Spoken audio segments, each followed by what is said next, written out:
Hi, this is Jim Janossy. I'm going to use this diagram to describe to you an idea for a model I've already tried out for improving distance learning, or actually any kind of online learning. I teach at DePaul University. This is my email address. If you have any questions about this, I'd certainly welcome you communicating with me. Let me point out what's going on here is a notion of taking your content as a faculty member and not trying to cram it into a learning management system. Instead, as an alternative, you can use simple tools to create what might amount to a print workbook.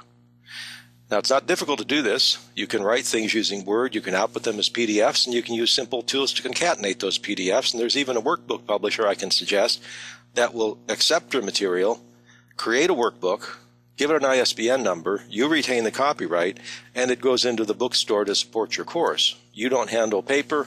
You, in fact, get a small royalty out of the deal, and the students have a very inexpensive workbook with your printed materials to buy in the bookstore. This can easily accompany your course. In fact, you can even think about it as an extended syllabus. You can arrange it so that it has the right number of weeks for your term. In my case, at DePaul University, we have 10-week quarters, not 15 or 16-week semesters. So a workbook with 10 chapters in it suits my environment much better than a larger book. Even if I do have the larger book and I have to draw pieces from it, everything is orchestrated better by having a workbook that is tied to the course length. Now, if you have a printed workbook, you might want to make a chapter of it available as an ebook so that at the beginning of the term, students have it, and it also serves a marketing purpose. Given all of that, how do you actually incorporate links to multimedia resources or websites within a document such as that? That's exactly what this is aimed at. Another thing this is aimed at is addressing mobile devices. I've sort of drawn the shape here of an iTouch or an iPhone, which is similar to most smartphones that access the web and can actually access things using icons similar to this. The intention here is to provide a single form of web access for your materials that supports all of these different types of access in these materials and these different kinds of devices, computers, laptops, and these mobile devices that are becoming increasingly common. And a third problem that has to be solved. When you link to resources on the web over which you have no control, and there are many fine resources in the way of other websites and videos on places like YouTube, many resources out there that can help support the focus you intend for a course, how do you link to them from a document or from another website when there's the actual potential that the thing you're linking to may change in location or may be taken away? If you have out on a website a hard link to somebody else's website and the website changes or the video goes away, then that link becomes broken. How do you fix it, especially if what you've got is a piece of print material that's out there? A fourth problem is if people have to manually enter a URL from a printed document, how do you make it so that that's not a very burdensome process? Many URLs are very long, and it would be extremely error-prone and frustrating to try and enter something that was many characters long with an odd collection of characters that really don't spell words at all. That's what this whole thing is intended to address. So here in this blue area, what you see here is what would be contained within a print workbook, the different types of things. You might have a person who manually has to enter what's printed as a hyperlink. You may have, if this is a chapter of a print book that's also made available as an electronic book, an embedded hyperlink which somebody could click on. And you might, in a print version of a workbook, have what you see here, which is called a quick response code. This is a code that can be scanned by a smart cell phone or an iPad or an iTouch, and this encodes the URL. So with a smart cell phone, if this appears on a print page, let's say in a workbook, somebody pointing a smartphone at that or an iPad at that can quickly get to the website without having to enter in any kind of a URL manually. This is a device that's coming in now, and you're starting to see it in advertising in various places because it's an excellent way to leverage what's already available in terms of cell phones and smart devices and making for a much more responsive visit to a website that has information that the viewer may be interested in. Okay, how do we address all these problems? I am aiming at a print workbook here, part of which might be available electronically. What I want to link to is a variety of things. It might be a YouTube video. It might be HTML on a website that I create or somebody else creates. It may be a PDF document. Part of this whole mechanism is what I call a quick link. All this is a site that has a name something like this. This is a URL that I registered. I also registered QWIK, just so that nobody else could squat on it. I call this a quick link. It's kind of nice that we call that a QL. This is a QR, and the two can kind of work together. All the code here consists simply of simple web pages that are not intended for display, but they're intended for redirection. This is kind of like a director that receives something from one of these sources, and the URL name is very simple, typically just 3 numbers. So we might have here a URL that was q123.us/816. What does that do? That talks about a piece of code that's here on this quick link site, and it points to something else. What it points to might be a video. If it points to a video and the video goes away, you can change the simple page here so that this redirects to a different place. You might even consider not doing this as one of these quick link sites, but using something like bit.ly or tinyurl.com, both of which have different problems of their own. And I'm not about to get into that at this point, but you can take a look at 3ws.qwik.us for some more information about the limitations, actually, of bit.ly, bit.ly, and tinyurl. In any case, I found it advantageous to set this up at small cost and have control over the redirection. If this points to a PDF, that's just fine too. A PDF will display on computers, on laptops. It will also display on some of these mobile devices. But although a PDF can have a hyperlink that on a computer will be active, it isn't active on the mobile devices that I've tested this with. So I would not recommend making the final destination here a PDF that has an active hyperlink in it because it won't work on a mobile device. What about this down here? Supposing my intention here is to visit another website. I put a redirection page on here that goes to a URL. It's just HTML. I could have composed this as a page of HTML. Someone else might have composed it. Well, if someone else composed it and the location changes, that's where the flexibility of this quick link comes in once again. On the other hand, I may have an HTML document that points within it with a hyperlink to something else. Instead of making that point straight to a video or a document, I might point it back to here. So this may even seem a little recursive. That here would be a piece of redirection code that directs to someplace else.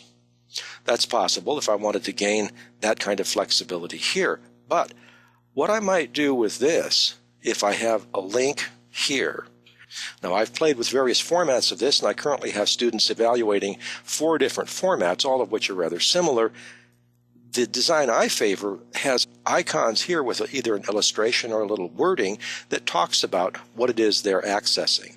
So the idea here is that this one site, which I don't have to do much to set up, it's just a blog page at blogspot.com.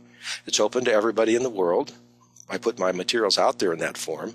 I certainly don't have any problem with people seeing the first chapter of a workbook I've done this way because it's good for marketing purposes. And marketing not just to people outside the university, but to prospective students who might be interested in the course to take the next term and want to find out something about it. Well, here it is. The course is the workbook. The first chapter is perhaps the first 2 weeks. It's available. So if this is a blog page here that links to this, this goes down to this URL here. And this is how students get to videos or other documents. This might be for a 2-week period, and I can arrange this any way I want to. The interesting thing about this is you want a design here that's going to be the same for both computers and mobile devices. And that's what I have written up in this model. That's what I have students evaluating right now. The design I'm inclined towards is the one that you see here. What would happen is these would be icons directing to one resource or another with a little bit of explanation with text large enough that it reads even on a small device like an iPhone or a cell phone. Where do these individual items link to? Well, they go back to here, because if one of these is linking to a YouTube video, I want this flexibility to be able to redirect this to a different place if somebody else's video dries up. Now, this may seem kind of unstable, but in fact, my experience has been that it's not unstable at all. Many videos are placed out there on YouTube and they remain there indefinitely. In fact, that's one of the things about Gmail, which I also favor for the student submission of assignments. Things don't go away. They don't clear that out as if there was some shortage of disk space and archiving is necessary. So I'm not too concerned about linking to other people's videos. I think the benefit of the very good resources I found out there, very short videos, very pithy, very informative. It takes a little research to find them. But in fact, what we've got, having developed sort of by the back door, is really a learning repository. Those videos are learning objects, and you can use them because they're publicly accessible. We're not talking about copying them. All we're doing is linking to them, and that's the reason they're out there and indexed on YouTube. So I think without a whole lot of hullabaloo, we've already acquired the metadata in the way of the tags, which lets you do the research with a resource like YouTube for very, very fine resources.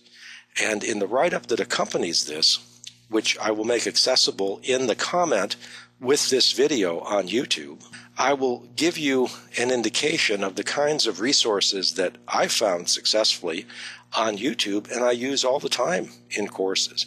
Now, if something actually does disappear, it tends to be an amateur-produced effort where somebody has taken some music and used it in a soundtrack. Occasionally things do get removed, and this mechanism of this quick link lets you adjust to that. Nothing goes bad in terms of your printed or your quick response codes. All that happens here is a little tiny bit of maintenance is done. Perhaps you've already done research and found something to replace it, or you can quickly do that. And the very few times this has happened to me, I can count perhaps 3 times at the most, this has happened to me over a 2-year period, I actually found something that was better for the purpose when I did more research. So it refined and improved the materials without changing any of the content that I had written. That's as short a description as I can give you of this mechanism. Just because I like acronyms, it's called it ROAP, but not spelled the way rope is spelled, because I couldn't make the letters work. Robust Online Access Publishing. I think that actually says it all. Done this way, publishing can be robust. A little bit of maintenance here keeps this entirely current and useful. And this type of mechanism for providing access to multimedia and traditional text materials works on computer screens and on mobile devices. It even has an advantage for computer screens. Eventually, people who are developing online course materials are going to have to take into account and recognize the legislation that affects handicapped people and the kinds of things that have to be done to make materials that we provide for learning accessible by people with handicaps. Visually handicapped people actually will find it easier to use this arrangement when it's presented on a computer screen because these are large and the lettering large, these are large and this lettering is large. When it reduces down for presentation on a mobile device, it's still readable, but if a person has visual impairments and they look at this on a traditional computer screen, this is going to be very readable to them because of the size. There may still be some needs to adjust the colors for various kinds of visual impairments, but that's a simple refinement on the overall method. Please feel free to contact me at janossy@depaul.edu if you have any questions about this. I'd be very happy to share this with you. I'm currently looking for faculty members who are interested in trying this out. I'd love to give you some help on it. I'm looking for a way to evaluate this so that perhaps if it has some rough edges, we can correct those. If not rough edges, perhaps we can refine it in various ways. And if it meets your requirements and improves your teaching, distance learning, online education, then the world has been made a better place, and I think we're all better off for it. So please do contact me if you have any questions. Thanks a lot. Bye-bye.